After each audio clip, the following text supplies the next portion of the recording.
Good afternoon, everyone. On behalf of the Salt Lake Chamber, so happy to have you join us for this candidate forum. We've been really looking forward to this forum in particular. It is the Senate race forum. We're going to be hearing today from Evan McMullin. Very excited to hear from you.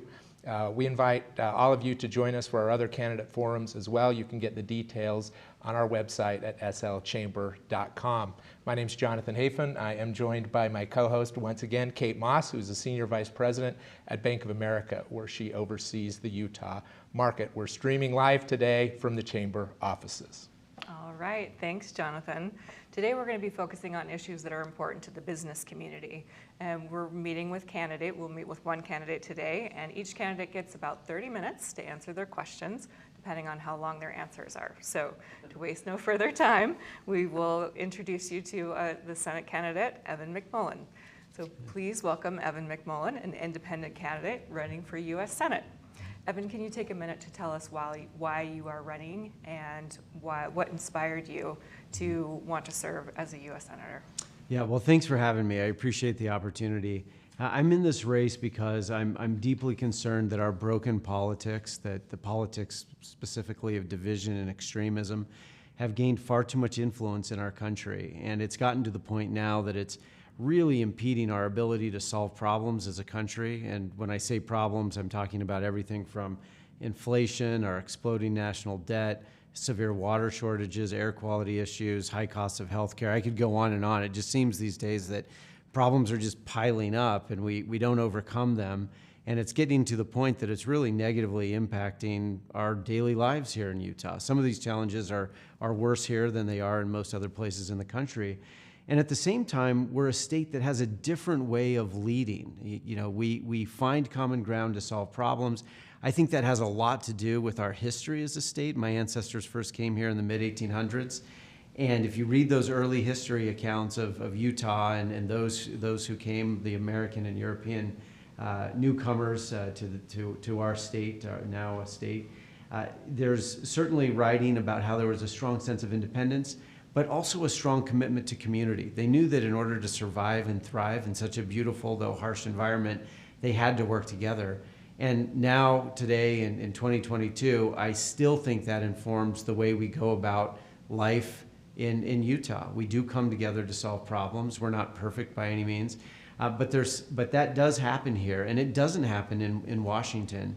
And now I'm afraid that my opponent, I think, has embraced the politics of division and extremism that doesn't represent Utah and the way we do things here, and it doesn't represent our interests. And so I think for the sake of our state and for our country, you know, we've got to have leaders who represent us in Washington who will hold the principle but still find common ground to solve problems. We as Utahns and as Americans have far more in common on even the most divisive issues our country faces than we do in difference, and we ought to use that common ground to solve problems. And we have one senator, I think, in Senator Romney, who works very hard to do that. Every week you hear about how Senator Romney is working across party lines to solve problems. I greatly admire that. I think that's the approach that both of our senators should take, and certainly one I'm committed to. Outstanding. Thank you. Let's jump right into the issues. So our first Sure. question for you is on environmental, social, and governance financial policies. And we represent the business community. We're the voice of Utah's business community, and we have some businesses that are concerned about what that might mean to their business. Is it a good thing? Is it a bad thing to require companies to report on ESG? What are your thoughts on that? Well, I think ESG is trying to address important issues, certainly our environment, certainly equity issues. Those are important issues.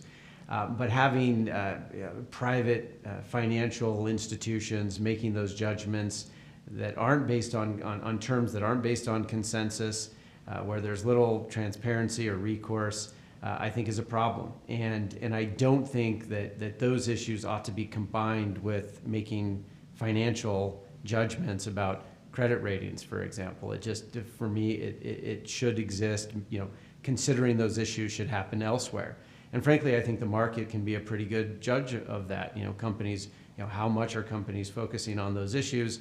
Consumers care a lot about those issues. So I think that there is an opportunity for natural market solutions and you know, judgments to be made by consumers on these issues. rather than having financial institutions, private financial institutions with little accountability, making judgments and combining them and using them as a part of their process on making financial judgments. So, yeah. Thank you. Kate, you have the next question. I do. Okay. Evan, you mentioned a little bit about how we do things as Utahns and how we do things in the state of Utah. What do you like about how we manage things in the state of Utah, and what particular things would you take from our state management that we would use on the federal level?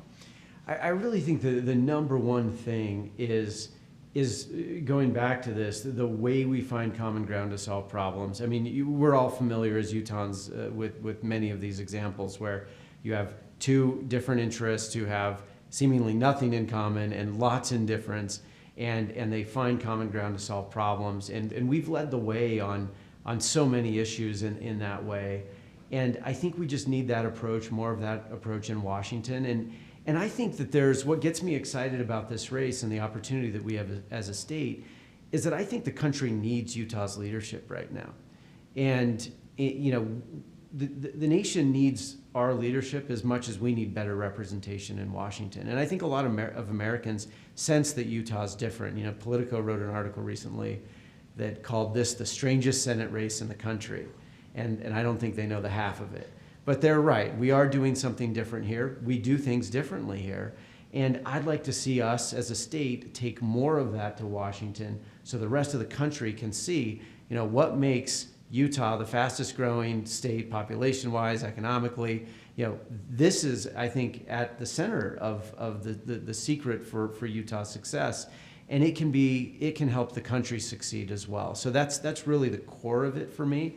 There are other issues, I'll mention one. I would like to see us get our fiscal house in order at the national level. I think both parties, frankly, are guilty of overspending. We overspent during an expansionary economic period before the pandemic. And then during the pandemic, I think we overreacted with a $1.9 trillion aid package that Democratic and Republican economists warned would contribute to inflation. And indeed, it has, I think. I think that's the consensus judgment after the fact. So let's learn from that. We're paying several $100 billion a year just to pay interest payments for our federal debt. As we raise interest rates to combat inflation, we're going to see our debt service payments approach $1 trillion a year, which is going to put tremendous budgetary pressure on the country at the federal level. So we've got to get our fiscal house in order. There are specific ways in which I would like to do that, but that's something that Utah has done, and I think, again, that's something else we can take to Washington. Thank you. Okay, next question is about broadband access. That's become increasingly important for healthcare, for financial issues. If you're elected, you'd represent a state that has a lot of rural areas. What would you do to make sure that our rural communities are connected to the internet? Well, I'm glad you're raising it. It's just such a critical issue. As I travel around the state, I've been to every county in the state, a couple of times, and will continue to make the rounds. And sometimes, often when when I do gatherings, meetings, events, and have other, campaign engagements in our rural communities, you get the sense that they've really been forgotten. They're being left behind. The good news is that there's because of the pandemic in part, there's a tremendous opportunity to help our rural communities diversify their economies, which is something that I'm campaigning on. I've made it a priority for the campaign, and if we prevail for my service. And a key part of that is expanding broadband. And I think we can ensure that federal programs that assist that investment are there and adequately funded. I think we can ensure that there are incentives for that. I think we can do it through public-private partnerships.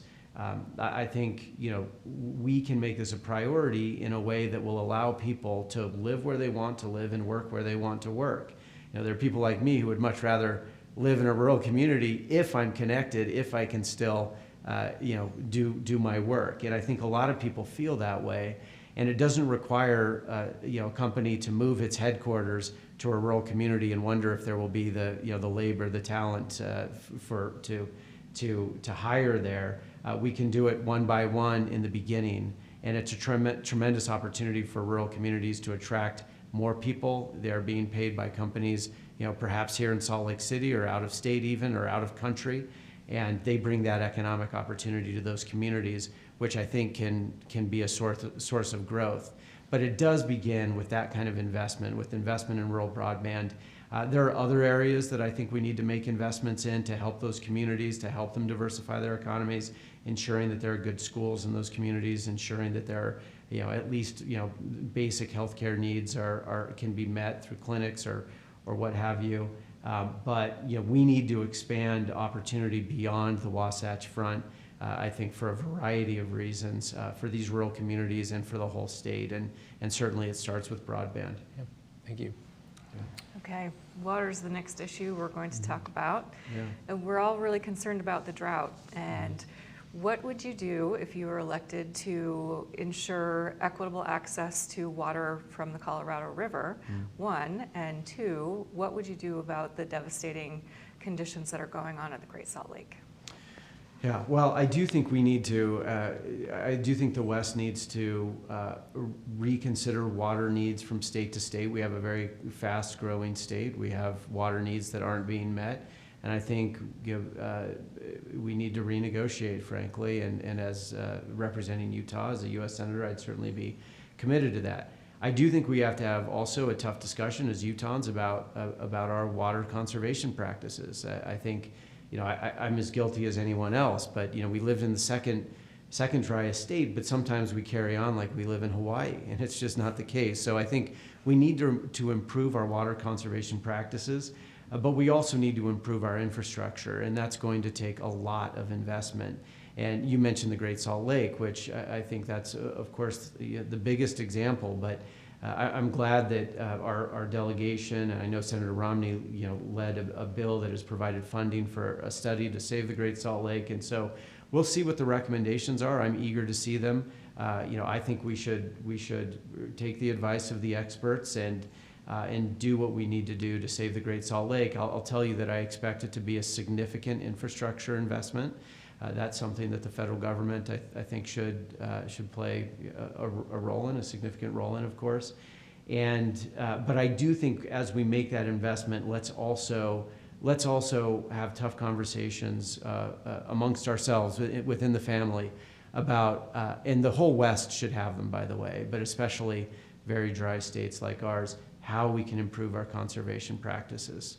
So it'll be a combination of investment in water infrastructure as well as improving our conservation practices.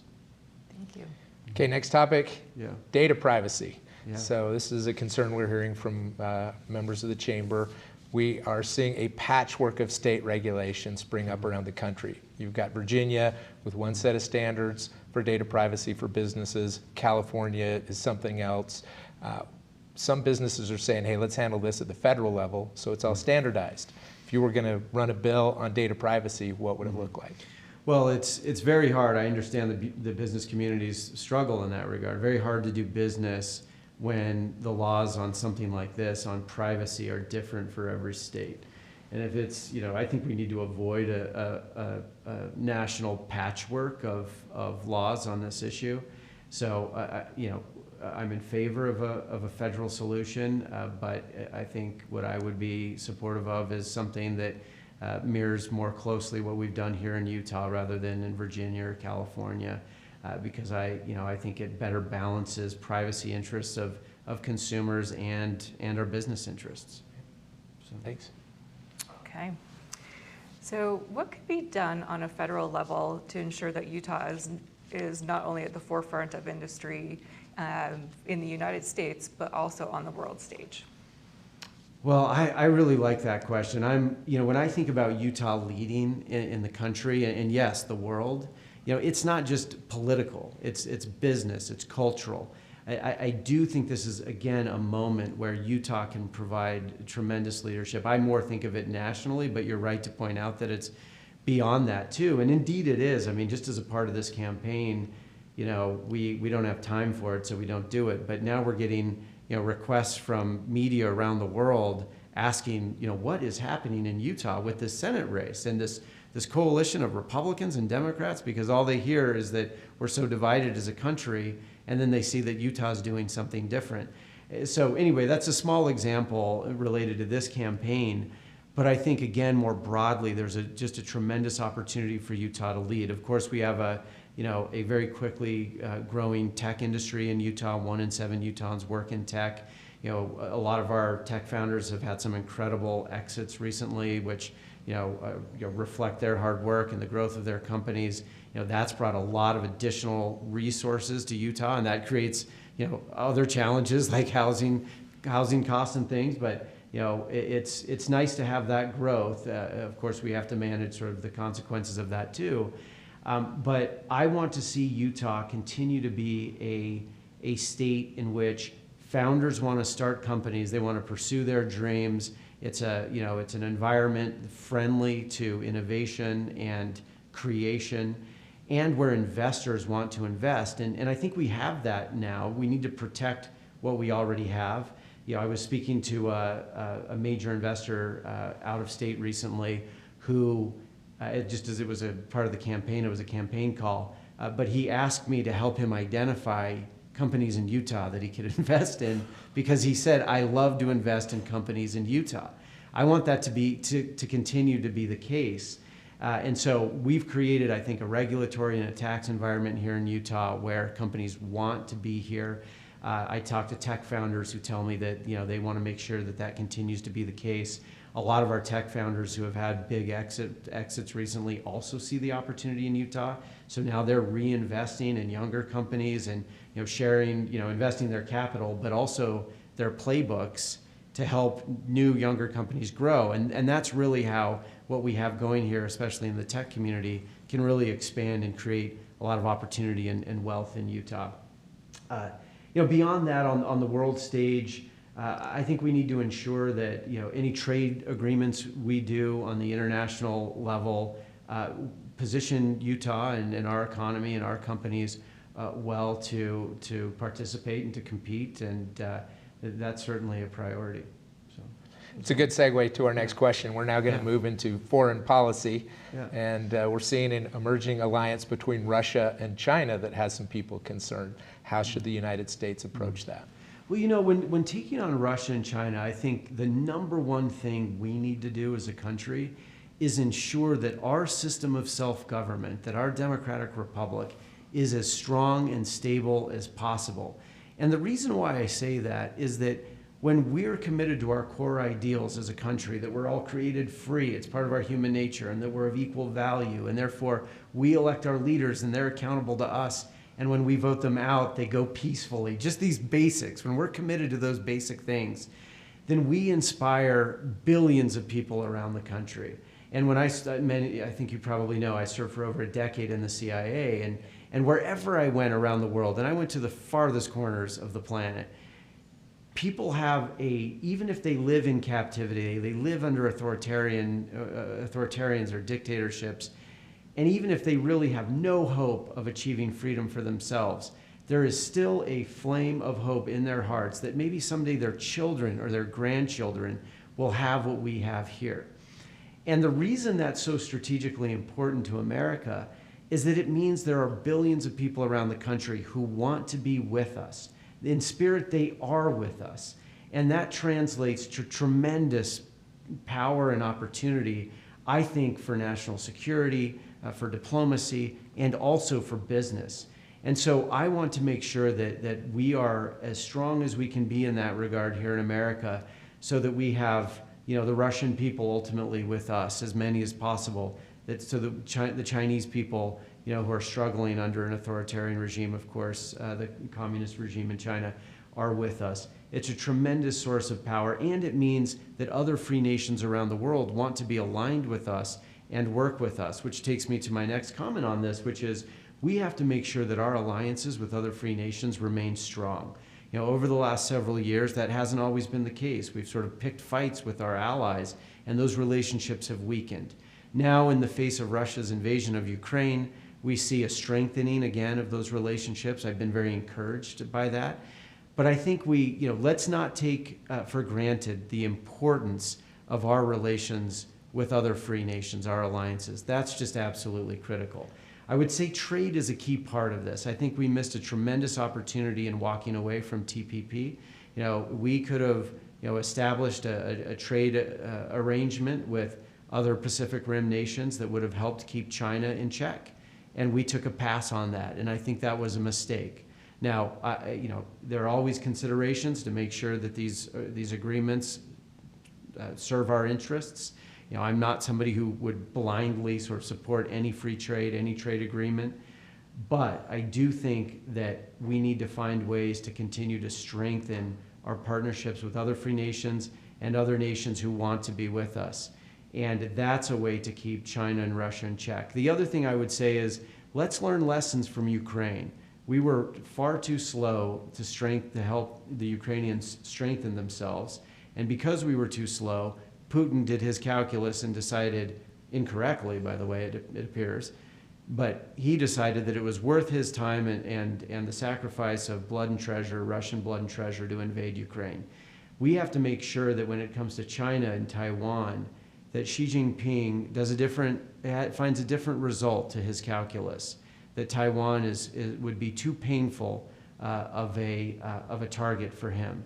And we can do that by helping the Ukrainians fend off the Russians, and we can also do that by helping Taiwan strengthen itself so that it's a harder target for China. I think that's very important. Thank you. Okay. All right, back here at home. Yeah. We're back. We're back. And we have a little bit of an opioid epidemic, which is very disruptive in people's lives. It's devastating to some, and it also drives up our healthcare costs. Indeed. What should we be doing to help address this problem? Well, of course, I was happy to see the settlement recently, and I know over $250 million will come to Utah as a part of that, and that's just kicking off.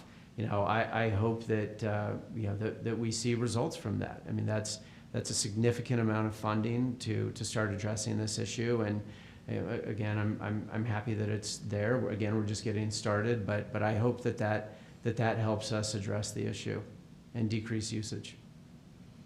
So we got a bigger topic coming up now. It's actually two things that are related. Climate change concerns, what should Congress do about that? And then a corollary, of course, is energy. How can we have affordable, reliable energy sources? What are your thoughts on those two topics? Yeah, well, on climate-related issues, look, I just think it's essential that we protect our air and water. So many people, I think, speaking of our businesses, our tech companies and others who are looking to hire people from out of state or even out of the country, bring people here to Utah to fill important roles so that they can grow and create more jobs, et cetera. A lot of people, are excited to work for Utah companies, yes, but they're also excited to be here because they want to spend time in our beautiful mountains and canyons, and they know that this is, and they correctly, assess that this is one of the most beautiful places on earth. And having traveled the world, I can say this is truly one of the most beautiful places on earth. We need to protect that as a strategic advantage for our state. And of course, the problem though is much bigger than just what happens in our state. It's national, it's global. And so what do we need to do about it? My view is that in the very short term, we've got to improve forest management because the forest fires are creating terrible air quality problems. Luckily, this summer's been a little bit better, but I don't think we can count on that. The previous summer was awful. So I expect if we don't make changes, we'll see more of that. We've got to do that. We've got to improve our water infrastructure and our water conservation, as we discussed earlier. I also think that we have to invest more as a nation in clean technology, more efficient technologies, cleaner sources of energy. I think that's very important. I also think that we need to find a market-friendly way, a job-friendly way to encourage private industry to produce less in the way of harmful emissions.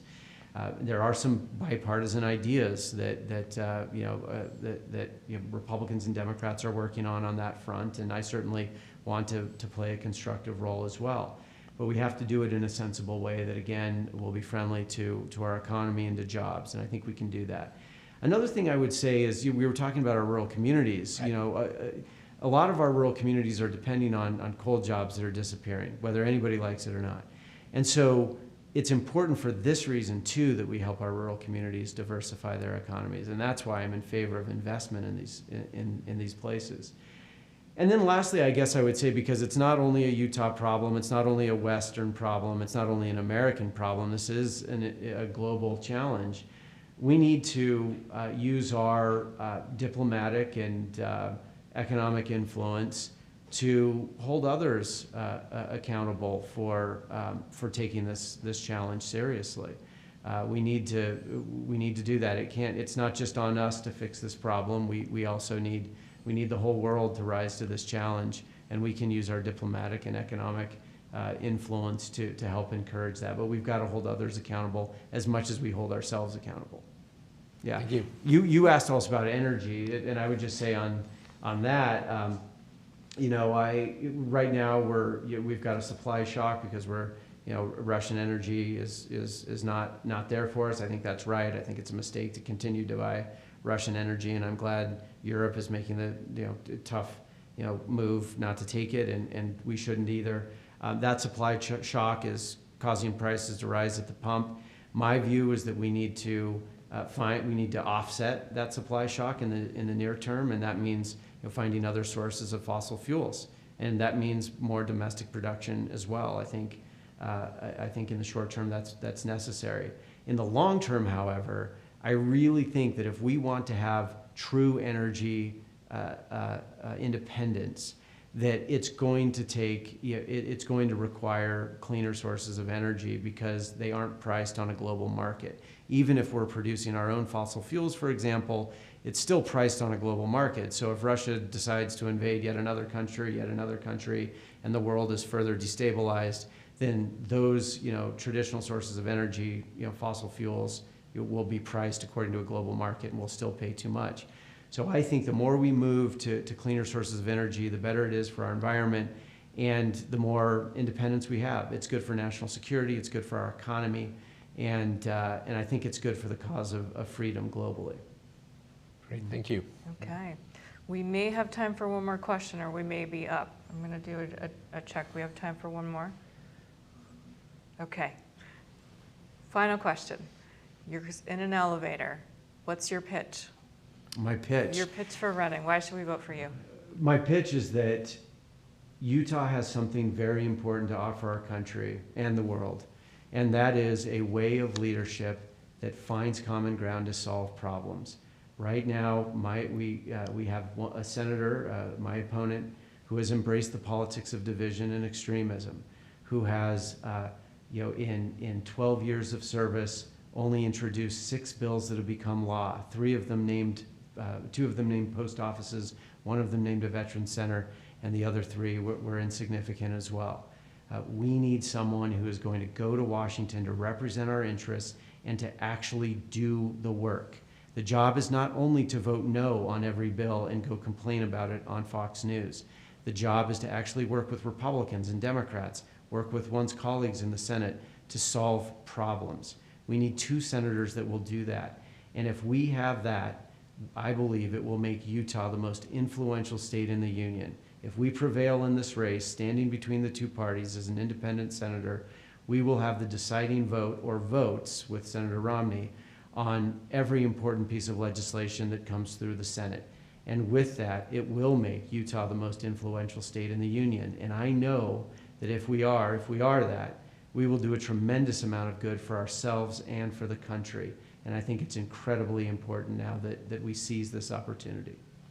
Thank you. Let me just thank you for being here. Our time's up. We really appreciate you taking the time. My pleasure. I enjoyed it. Busy campaign season, Yeah. so we wish you best of luck in the campaign. Thank you very much. Thanks, and thanks everyone for watching. This has been really interesting today.